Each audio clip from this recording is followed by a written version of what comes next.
భారత రాజ్యాంగ నిర్మాత బహుముఖ ప్రజ్ఞశాలి భారతరత్న డాక్టర్ బిఆర్ అంబేద్కర్ గారి జయంతి సందర్భంగా కోవూరు నియోజకవర్గం కొడలూరు మండలం నార్త్ రాజపాలెం గ్రామంలో నెల్లూరు మాజీ డీసీఎంఎస్ చైర్మన్ వీరి చలపతిరావు అంబేద్కర్ విగ్రహానికి పూలమాల వేసి ఘన నివాళులర్పించారు.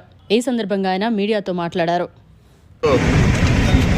డాక్టర్ బిఆర్ అంబేద్కర్ గారి 135వ జన్మదినం సందర్భంగా ఇప్పుడే నార్త్ రాజపాలెం సెంటర్లో విగ్రహానికి మాలలు వేసుకొని మరి ఆయన 135వ జన్మదినం శుభాకాంక్షలు తెలుపుతూ ఈ యొక్క గ్రామంలోనే కాకుండా మరి రాష్ట్రంలో ఉన్నటువంటి అన్ని గ్రామాల్లో అన్ని వాడలలో అదే దేశంలో మరి ప్రపంచ దేశాలు కూడా 120 దేశాల్లో మన దేశమే కాకుండా ఈరోజు డాక్టర్ బిఆర్ అంబేద్కర్ గారి జన్మదిన వేడుకలు జరుపుకుంటూ ఉంటారు. మరి మనకందరికీ తెలుసు చరిత్ర మరి యొక్క రాజ్యాంగ నిర్మాత మరి డాక్టర్ బిఆర్ అంబేద్కర్ గారు. మరి ఆయన చేసినటువంటి కార్యక్రమాలు చెప్పుకుంటా పోతే కొన్ని రోజుల తరబడి కూడా సరిపోవు.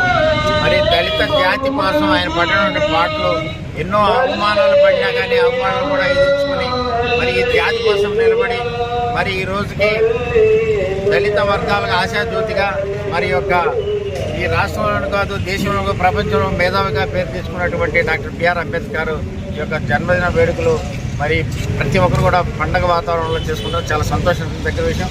మరి ఆయన స్ఫూర్తిగా తీసుకొని మరి ఇప్పుడున్నటువంటి నేటి సమాజంలో మరి మంచి జరగాలని కోరుకున్న వ్యక్తిగా మరి ఎంతమంది ఈ యొక్క దేశాన్ని పరిపాలిస్తున్నా కానీ ప్రతి ఒక్కరు సెల్యూట్ కొట్టించుకున్న వ్యక్తిగా నిలబడేటువంటి మహనీయుడు డాక్టర్ బిఆర్ అంబేద్కర్.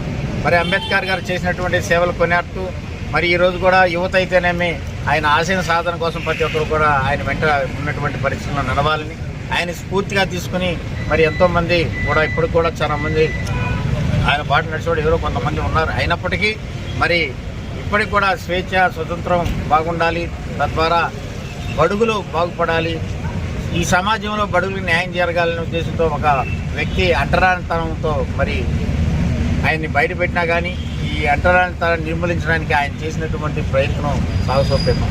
అటువంటి వ్యక్తి మంచి వ్యక్తి మన దేశంలో పుట్టి మనకి ఈరోజు కూడా ఇక్కడ ఉన్నటువంటి ఈ వేదిక నేను చైర్మన్ కావడం అయితేనే సర్పంచ్ ఎంపీ ఎంతోమంది ఉద్యోగస్తులకు అయితేనేమి మార్గదర్శకంగా ఆయన పెట్టినటువంటి భిక్ష ఈ యొక్క రాజకీయంలో ఉన్నటువంటి రిజర్వేషన్. మరి అంత మంచి వ్యక్తిని ఈరోజు మనం పూజించుకొని మరి ఆరాధించుకొని మరి ఆయన జన్మ వేడుకను చేస్తున్నటువంటి అవకాశం కల్పిస్తున్నటువంటి ప్రతి ఒక్కరు ధన్యవాదాలు తెలుపుకుంటూ సెలవు తీసుకుంటాను. మరిన్ని అప్డేట్స్ కోసం మన HN9 టీవీ ఛానల్ని సబ్స్క్రైబ్ చేసుకోండి.